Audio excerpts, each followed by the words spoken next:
Hi, everybody. All righty, we're going to start with a poll as we wait for everybody to start trickling in. Hopefully, everybody had a great day.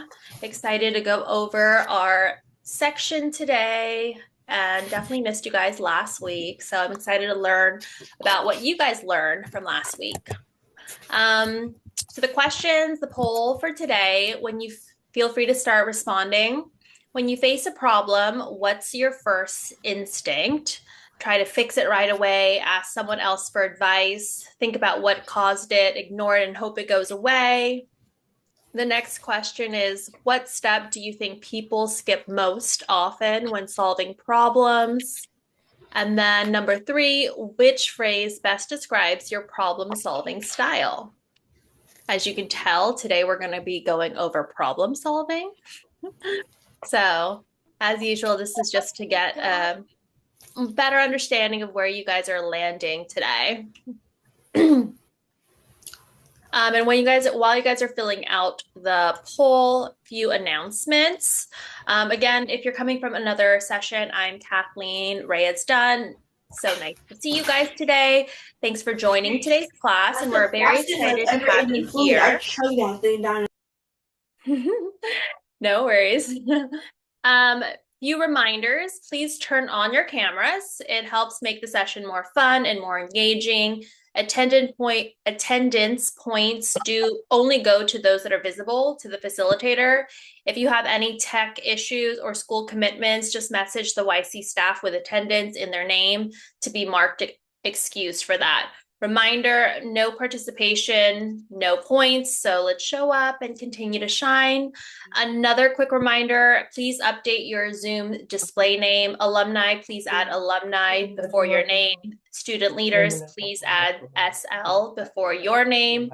Make sure your name is visible so attendance is recorded correctly.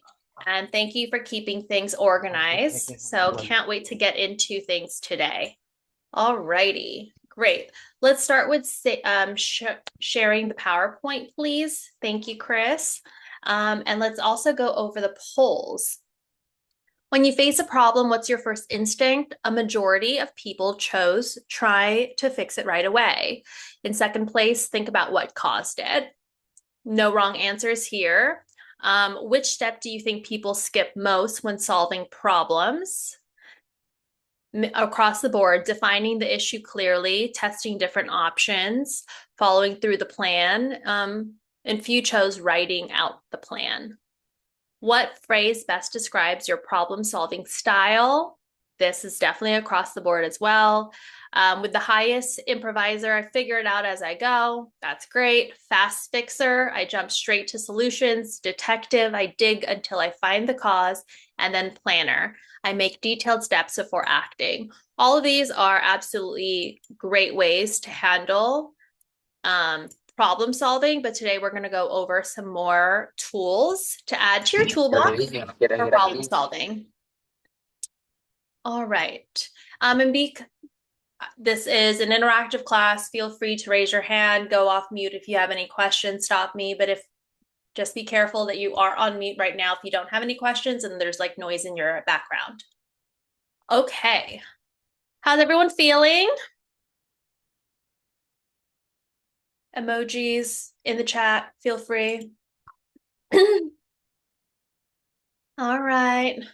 Tired. You know what? You're not the only one. I'm going on vacation tomorrow and I'm not even packed. I still have so much work to do, you guys. All right. Well, I'm glad everyone's doing pretty all right. Today, we're going to be going over problem solving, and really clearly, problem solving is a life skill. Things arise all the time, and it's really how you handle stress, decisions, relationships, money, your future without feeling stuck. So we're going to go over a few things related to problem solving that hopefully, again, you add to your toolbox. Last week, what did we cover? This one, I'm really excited to kind of learn about what you guys learned about. Last week, you guys covered taxes, and I was not here.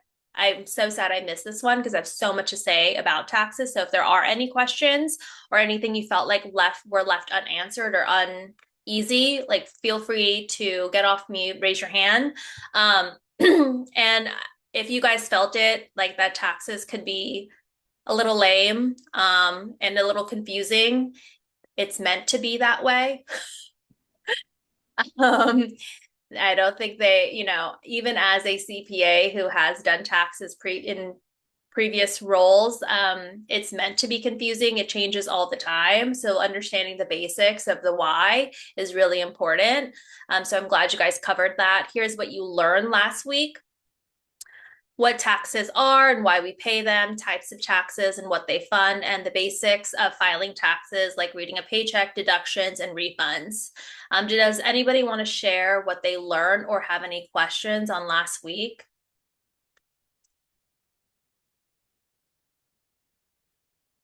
Okay.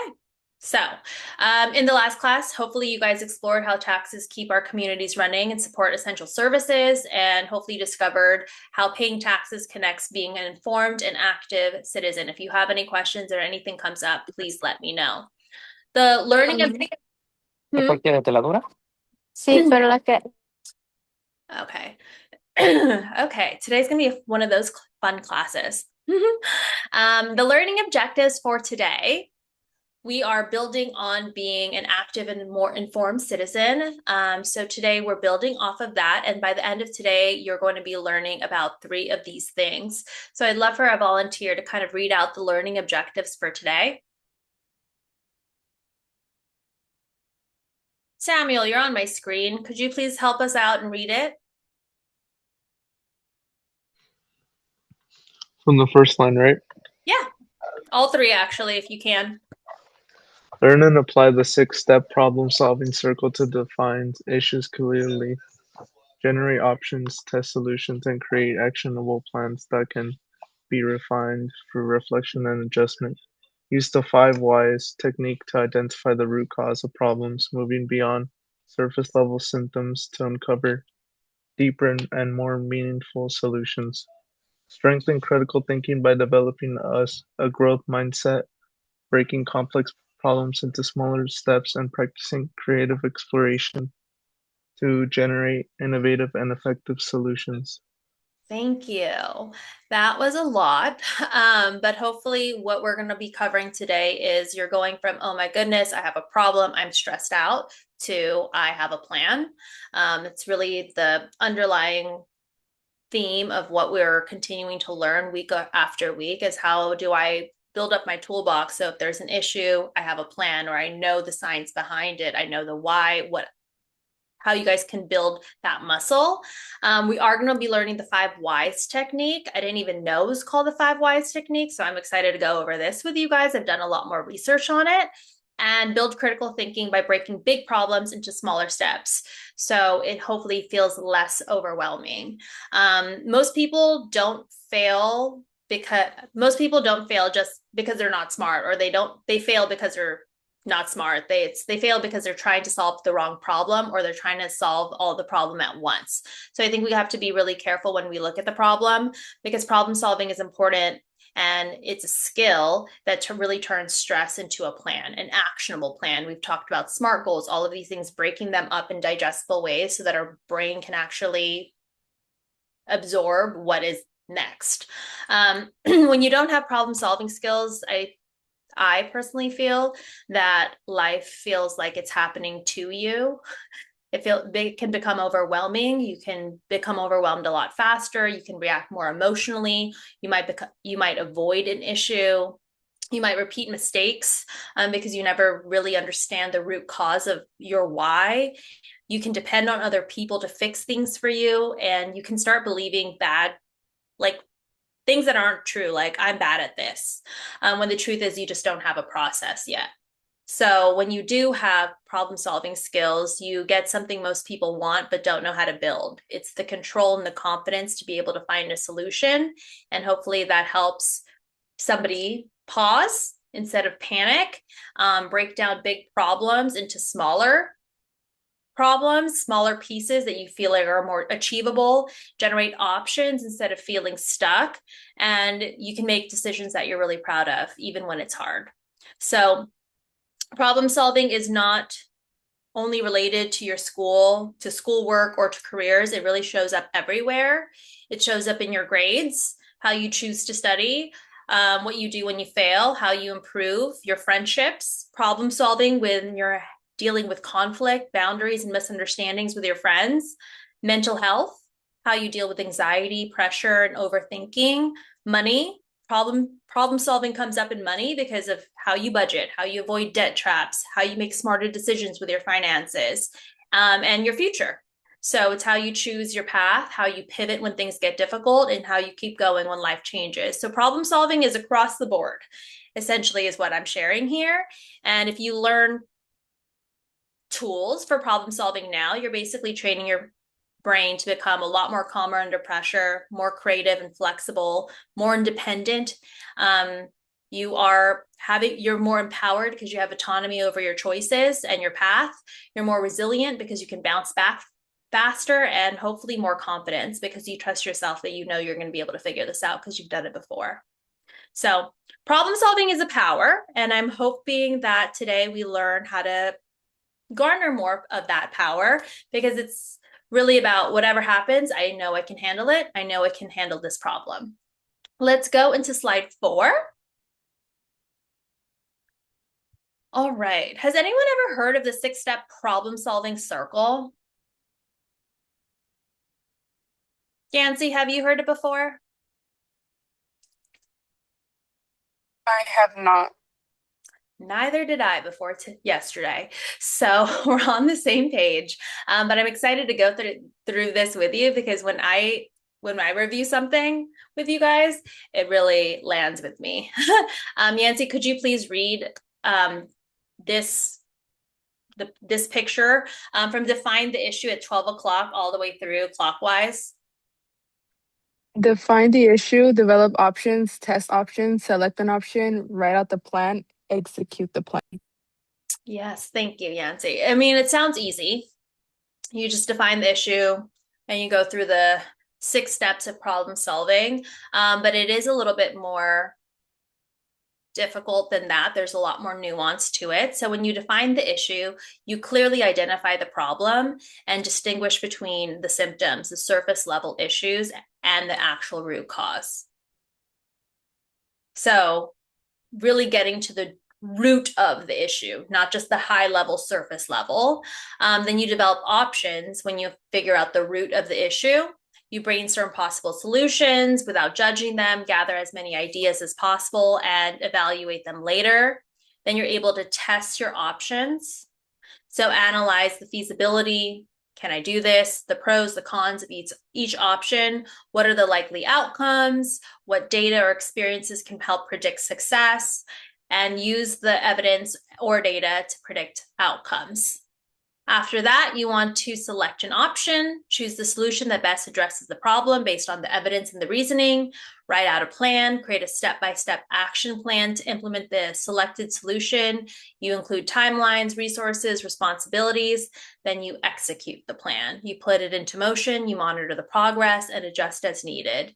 And this 6-step problem-solving circle, you can continue to revisit any step over and over again until you find the right solution for you.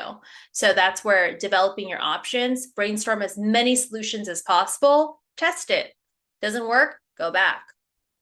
Select another option, write out the new plan. So you can always use this from defining the issue to executing the plan. So it breaks it down a little bit more. As I've shared with you guys before, I took the path that made the most sense on paper. I became a CPA, an accountant, and proud of that because it gave me stability and skills that I wouldn't otherwise be able to have if I chose other paths. And I'm very excited about the career I've been able to build.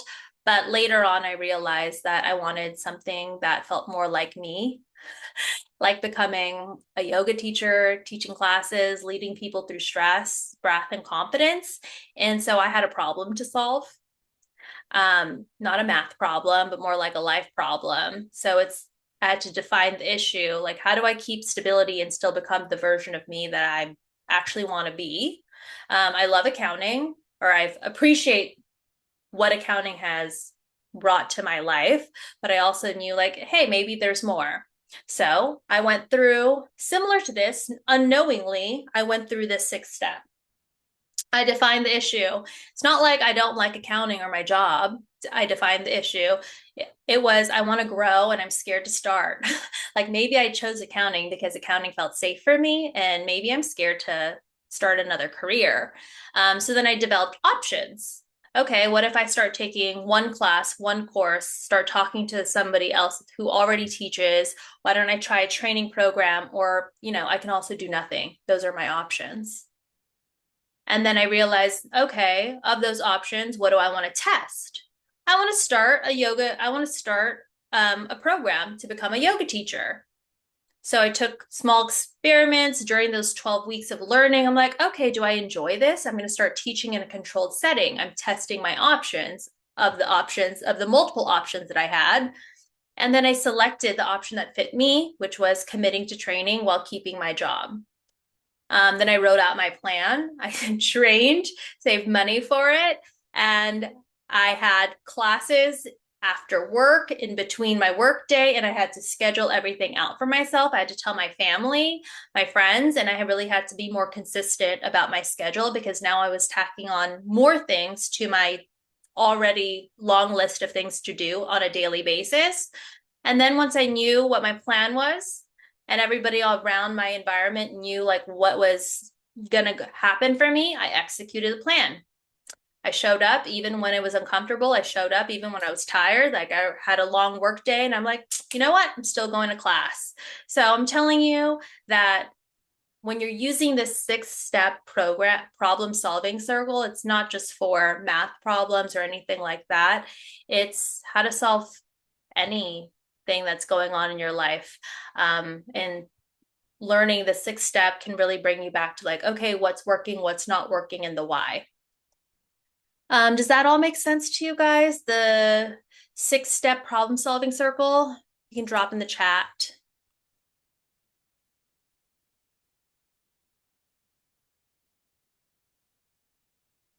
Well, we're going to actually go through some together. Anyway, so let's go to the next slide. Who wants to read this? Danny, could you please read our workbook question?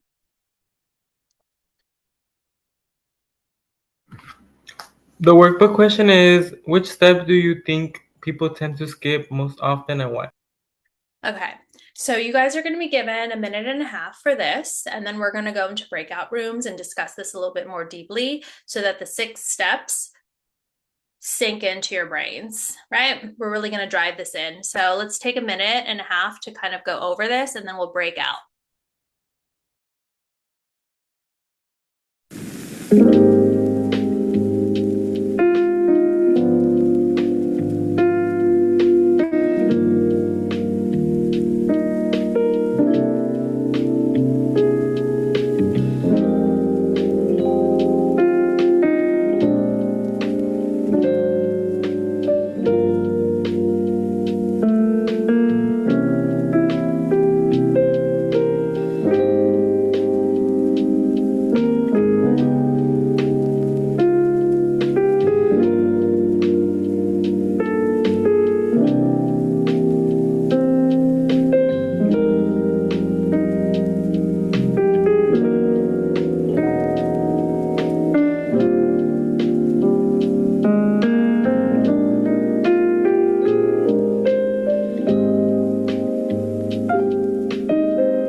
Okay, awesome. So I do want to, before we break out to breakout rooms, I want to make sure we keep a very simple example and do one together. So for example, if the problem is I'm always rushing and I'm late in the morning, step 1, define the issue. Is the issue I'm lazy? or I'm always late, or is the issue I don't have a system? So you develop your options. Maybe I want to pack my bag at night. Maybe I want to set 2 alarms. I want to sleep earlier, put my clothes out, be prepared, and ask for a ride earlier. Maybe you want to test out those options. Maybe you want to try one of the options. Okay, if I try packing everything at night for 3 days, maybe now I can select what works best, write out the plan, what will you do and when, and then execute. This part is the one that matters the most. It's because you want to execute before you feel motivated, even when it's a little bit more difficult.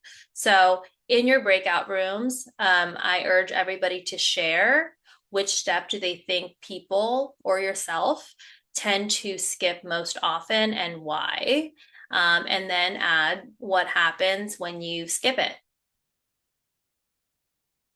Okay, so we'll break out for 4 minutes, and they're going to be small groups. So hopefully introduce yourself and kind of go through your guys' responses on the workbook question. Yeah? Cool. Thank you.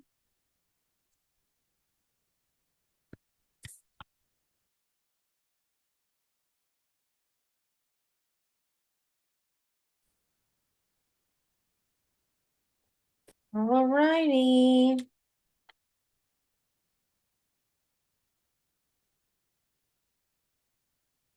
Hello, everybody. Does anybody want to share what you guys had discussed during your breakouts? We will choose. All right, room 1 with Melanie. Do you want to share?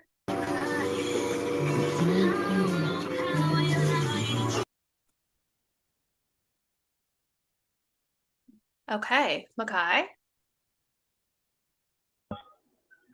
One step that I think people tend to skip most often is the test the options phase.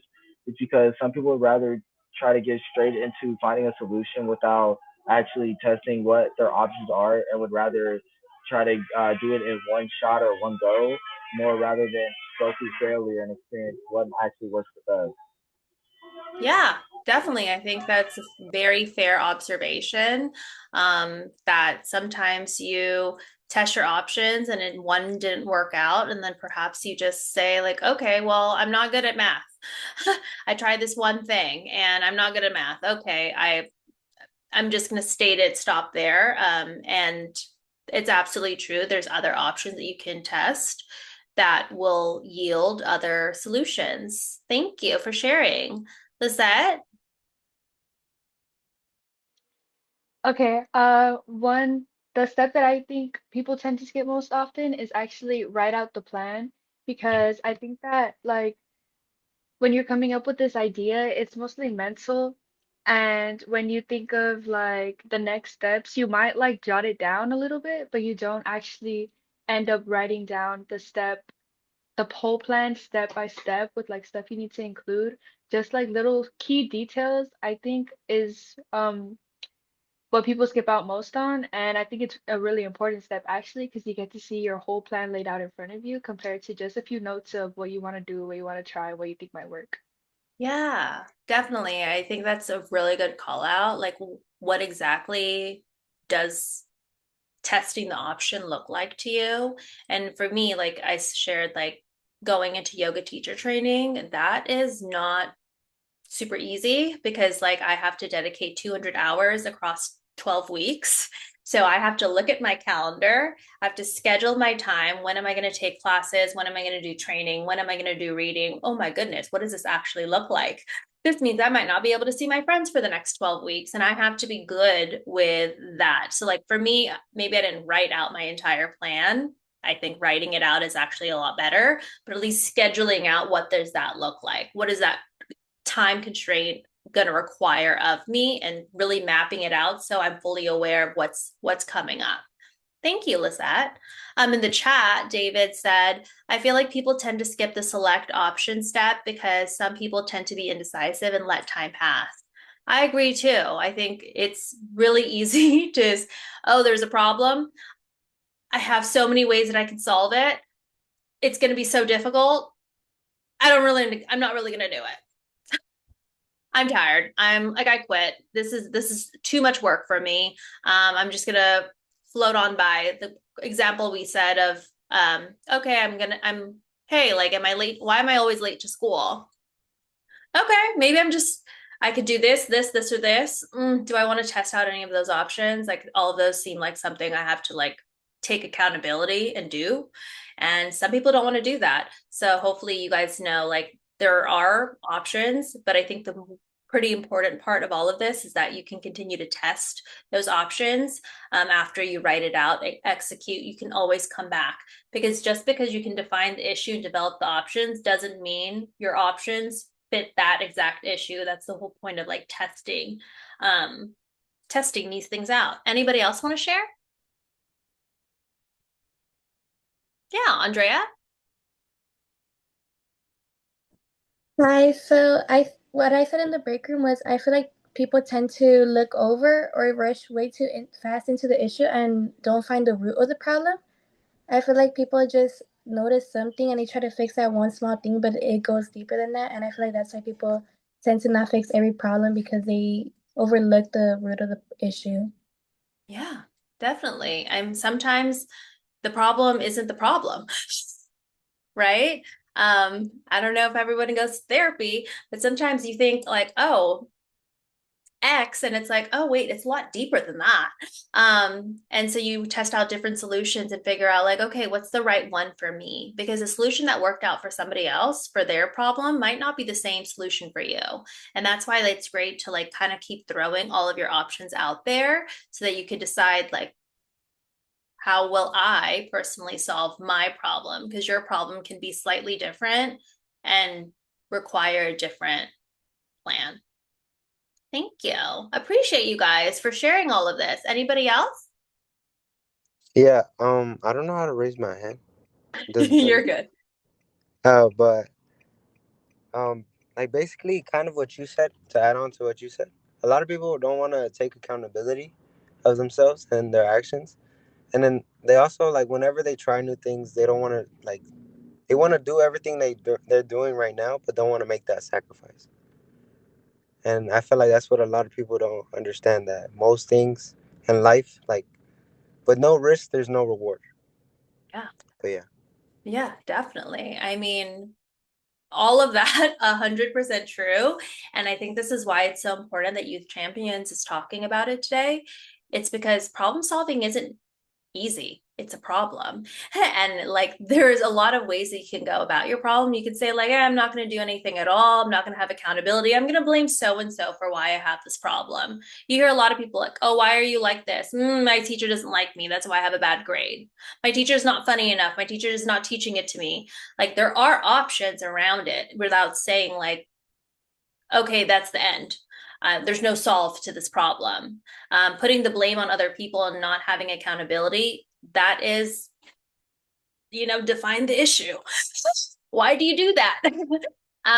So I think there's a lot of really smart things that you guys are sharing, and I appreciate that you guys are identifying patterns and causes and consequences, because problem solving isn't easy. It requires you to do a lot of critical thinking and looking within and seeing what resources you have. And I do want to remind everybody that you don't have to do problem solving on your own. Sometimes even with my work, I call all of my coworkers that I've trusted before, like, hey, I have this thing that's going on. Like, how have we solved this before? Have you ever come across this? You don't have to develop your options yourself. You don't have to test your options yourself. But what you want to do is make sure you execute on the plan and keep coming back until you try to solve the real issue. So I appreciate you guys. Thank you. Anybody else? Okay, well, that was all very, very valuable shares, and I appreciate that. Reminder that this applies to everything from school, home, and anything within your future. It's not just related to one area. Let's go into the WISE technique. This one is a little fun too. More tools in your toolbox.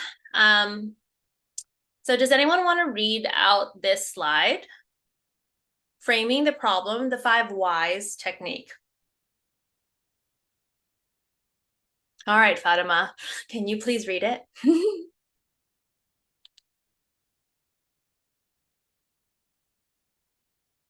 No? Fatima? Sorry, can you hear me? Oh, yeah, I can hear you now. You're on mute. Framing the problem the 5 whys. Problem: I failed my math test. Why? I didn't study. Why? I didn't schedule study time. Why? I didn't use my planner effectively. Why? I haven't been consistent using a planner. And then why? I don't have a habit of planning ahead. Thank you. I appreciate that. So we're learning the 5 whys, and this is how you find the real root of a problem. So when we say like, okay, I have a problem, I failed my math test. If you keep asking a series of why, then hopefully you get to the root of your problem. If you ask yourself a bunch of whys as well, then you'll find other ways to find solutions for your problem. Because I failed my math test might not just be I didn't study. It might be because you didn't schedule enough time. It might be because you didn't plan to use your time effectively. It might be because you don't have a planner. So there's a lot of reasons that go behind a problem. And then when we talk about like, okay, some people just get stuck at the problem, it's because they're not asking themselves why. The first why sounds like the answer, right? I failed my math test. Why? I didn't study. Sounds like the answer, but it's usually just the symptom of something deeper. And the deeper you ask why, that actually shows what you actually need to fix. So once you ask the last why, it went from, hey, I failed my math test, I didn't study, to I didn't schedule my study time. I didn't use my planner. Oh, why didn't I do that? Oh, because I haven't been consistent in using my planner. Okay, why haven't you been consistent? Well, I don't have a habit of planning ahead. So you didn't just fail your math test because you didn't study. You failed your math test because perhaps you didn't plan to study for your math test. And then it kind of shows like, okay, well, how can I solve this? Not only can you study, but you can also plan ahead and start using your planner and like get to how we solve the problem. Does everybody see the difference here when you ask a bunch of whys? I'll take thumbs. Okay. Thank you. All righty. Well, I do want to share the sciencey reason of why it works and like kind of where it came from. So it sits with you guys. This is how I learned. Like, where did this idea come from? Why? But the sciencey reason of why it works is because it shifts your brain from what happened to what caused it. And then your human brains, our brains, we love quick answers. I failed my math test. Why? I didn't study. Okay. You just have your first cause and effect. And your first reasoning might just be the high level response, but it might not be the root of the cause. And humans love to be quick. Oh, why? First answer. When you ask a series of 5 whys, then you're able to really dig deeper. And basically, it's a self-explanation. It really improves your problem solving. When you ask 5 whys, you're actually answering deeper into the why. And us as learners, we're able to explain something more truly and factually of to why it happened, then we can actually perform better on solving our own problems. And then also it helps us with, okay, well, I thought I knew the reason. I didn't study, so that's why I failed. Yeah, true. And there's also something else behind it. Maybe you didn't study because you weren't planning ahead. So it truly starts exposing the why behind why you didn't study. And then also it reduces repeat problems when targeting systems. When you find the root cause of the underlying issue, your solution actually sticks rather than putting a temporary Band-Aid on it. So when you really understand why you're doing something, you can actually be like, ooh, really catch yourself and avoid doing that in the future. So let's let's stay on this slide. I do want to share why, why the 5 whys came about. So the 5 whys is the classic root cause tool. What is the root of the cause? It was popularized by the Toyota production system. And the idea is simple. When we keep asking why, the real cause becomes more clear. So I don't know if you guys have heard this before, the TPS. If you're in operations or like seen in factories and things like that, TPS is really popularized by Toyota, Toyota, the car company. So they built a famous way of running their factories. It's called the Toyota Production System, the TPS. Just remember Toyota. And one of their biggest priorities was to stop the same problems from happening over and over. So instead of fixing what you can see, the symptom, they trained people to find what caused it, the root cause. And so they kept asking why. Well, why? Well, why?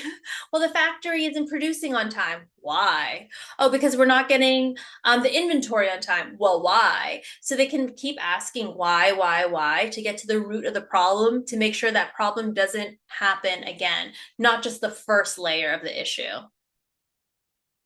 So the 5 whys is basically building a cause and effect chain. You start with a problem that you can observe, ask why did that happen, take that answer and say, well, why did that happen? And then you repeat it until you reach a cause that you can fix that prevents the problem from coming back. Yes. Okay. So why is it called the 5 whys? There's not a magic number of the 5 whys. You don't have to use 5, just by the way. But 5 is more like a rule of thumb. It's just ask yourself more than once. Ask why more than once. Sometimes you only need 3 whys. Sometimes you have 7 whys. So Toyota's leader, Taichi Ono, is often credited with teaching it to ask as 5 whys. So it was something that started in the Toyota culture.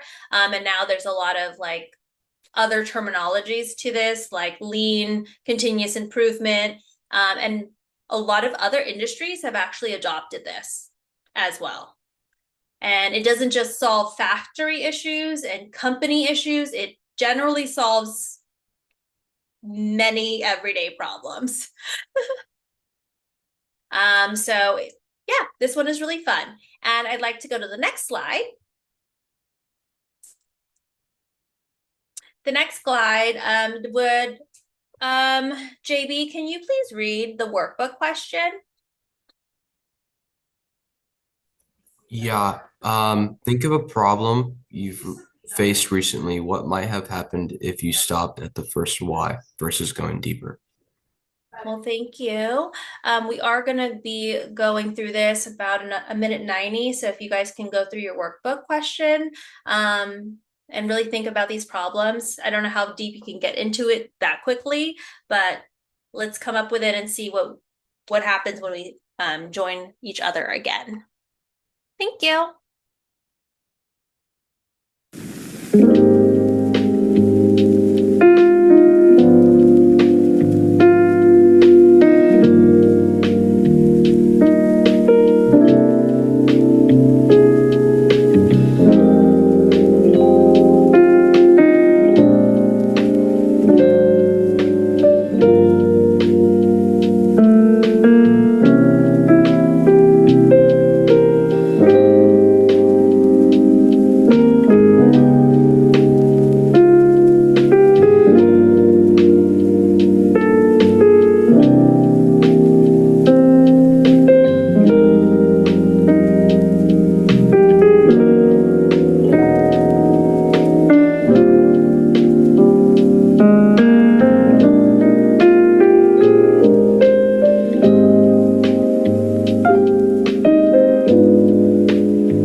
anybody want to share about a problem they faced recently? I know sometimes these questions can become a little bit more personal, but I appreciate your guys' openness and honesty here. Does anyone want to share and get off mute? Raise your hand, perhaps.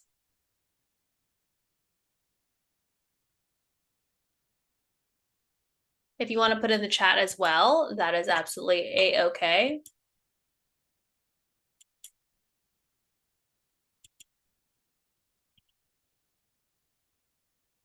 Okay. Well, I do want to oh, Allison, great. Thank you.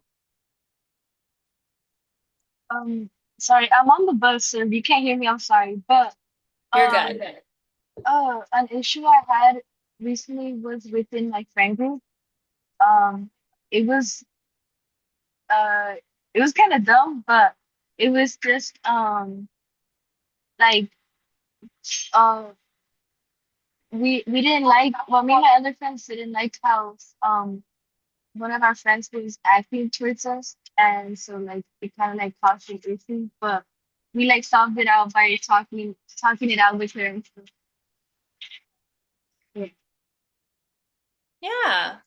Look, even at my age, you guys, I get into the same misunderstandings with my girlfriends. I mean, and it's it's about empathy, right? I think when you understand somebody's why, they're not doing something to you to be malicious. And when you start talking to them, understand them, find the root of the problem, then you can have a lot more empathy for those people, and a lot more grace for yourself. And I think sometimes when you have misunderstandings with other people, having that understanding is how you can help accept certain things about your friends. Like, I don't know if I'm supposed to be teaching this, but I don't think there's anybody in this world, in my opinion, that's perfect.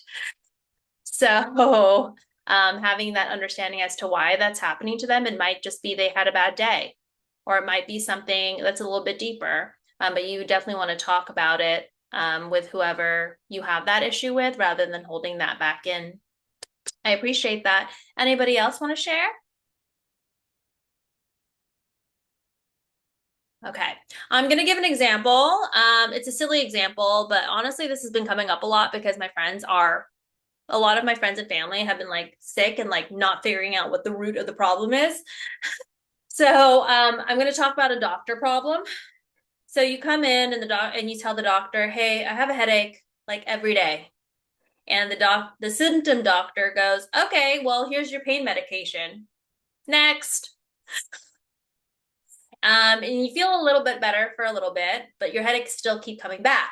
Why? Maybe you have dehydration, lack of sleep, vision issues, stress, and jaw clenching, high blood pressure. There's a plethora of other things that could be causing it, but a great doctor asks why in a smarter way. When does it happen? What changed recently? How's your sleep? Do you have any stress? Are there any other symptoms? Let me check your blood pressure. So there's even asking, like even thinking about this, it's like there's a difference between like, okay, you have a problem, boom, here's your answer. Here's your pain meds. Versus a doctor that I hope that we all have is somebody that asks why in a smarter way, because maybe the pain medication isn't the solve.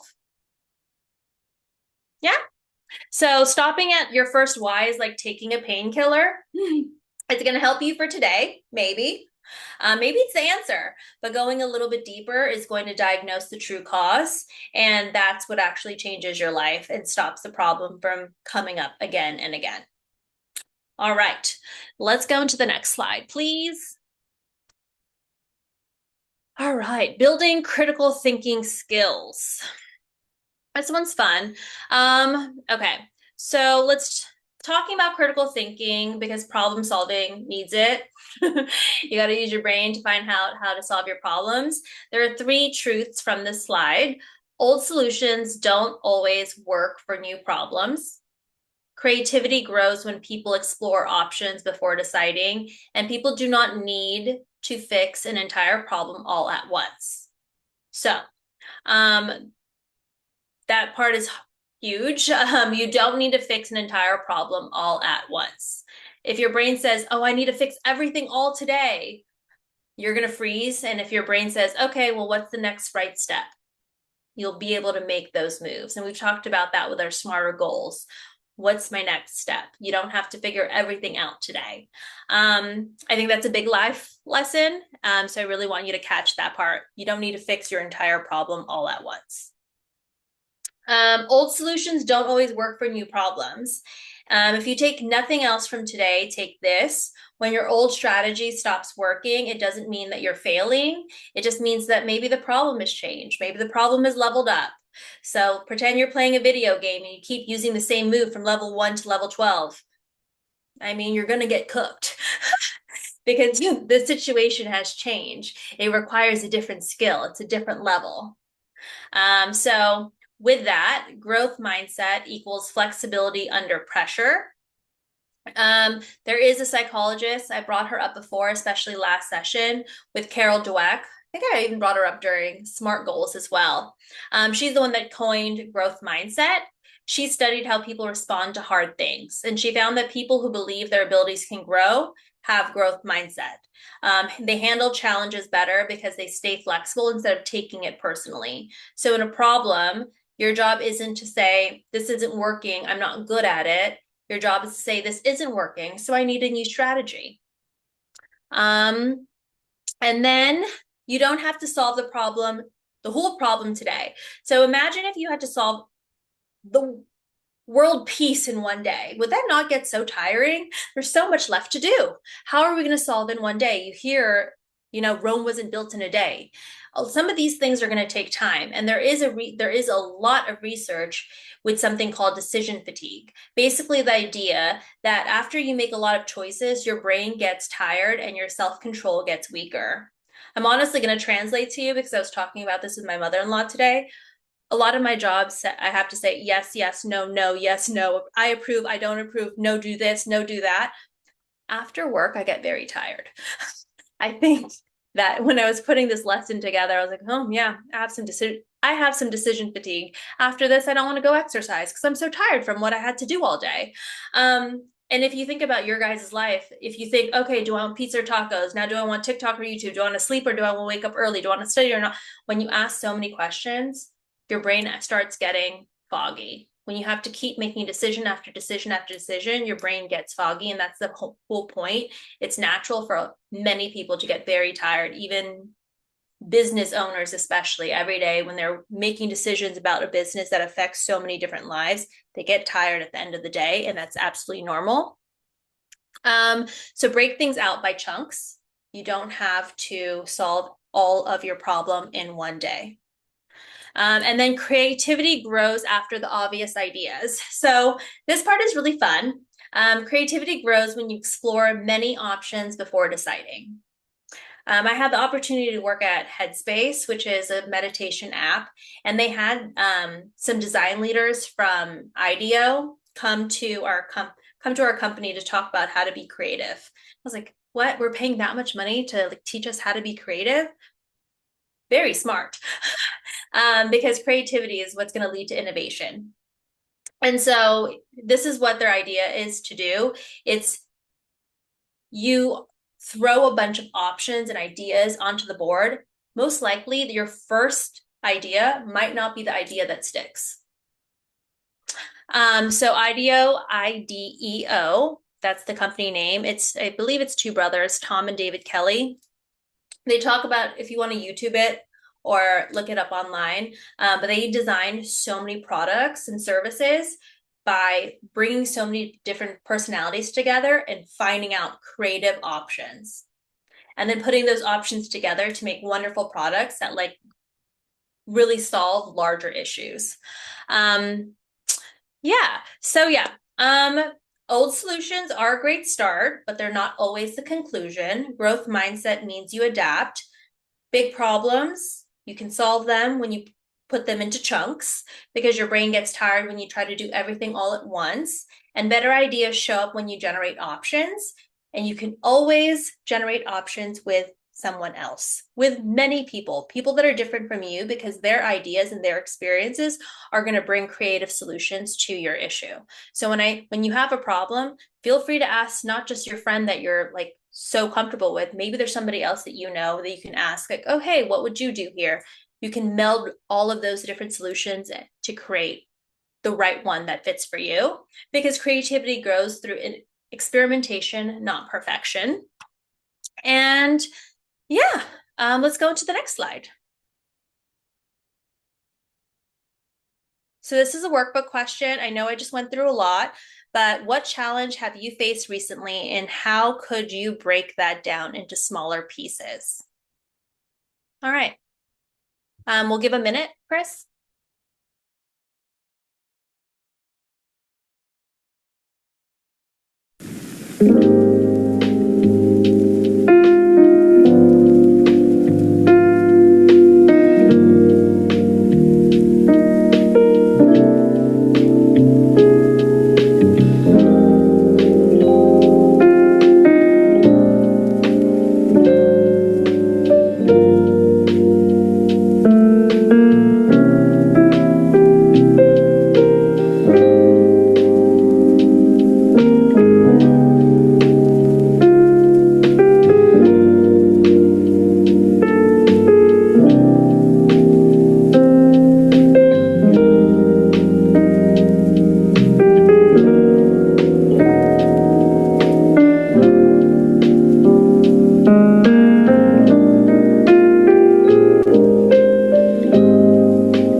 Great, thank you. I don't think we have enough time to go through this one as a class, but hopefully something came up for you that perhaps you can journal on a little bit later, if you so please. If we can go to the next slide, that would be great. Our next class will be Becoming Your Own Design Architect. And we're going to be talking about how your environment, your phone, your room, your friends, your habits quietly shape your decisions. And we'll learn about nudges, small changes that make good choices easier. So today was more of a solve the problem. Next time it's design the environment so you don't keep repeating the same or having the same problem. Let's go into the next slide.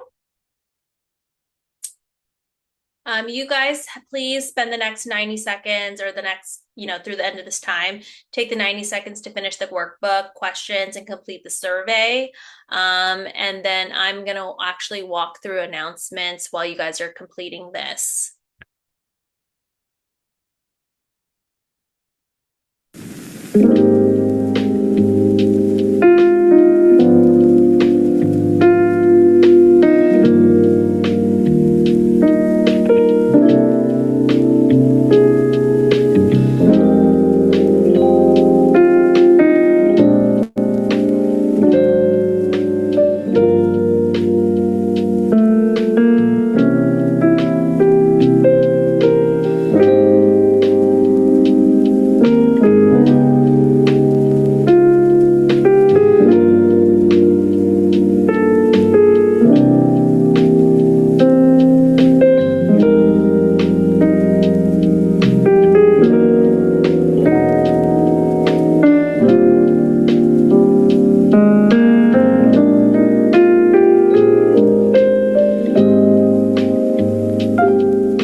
Okay, great. We're going to go into announcements.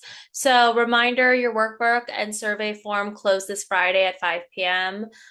Really don't miss your points. A few announcements, one that's not listed on here. There is good news. They're extending the sign up for February 14th for the Junior Achievement Finance field trip. So if you're excited about that, please sign up. They're going to send over the link. Spots are filling up really fast, so be sure to secure yours soon. And joining this field trip is one of the largest parts of your points, so don't miss out. There's about 11 spots available at this time. So it's this weekend. And Junior Achievement Finance Park. That sounds fun. Next up, earn 2 points for the speaker series. The speaker is TBA, to be announced. The date is March 2nd. RSVP deadline is February 27th.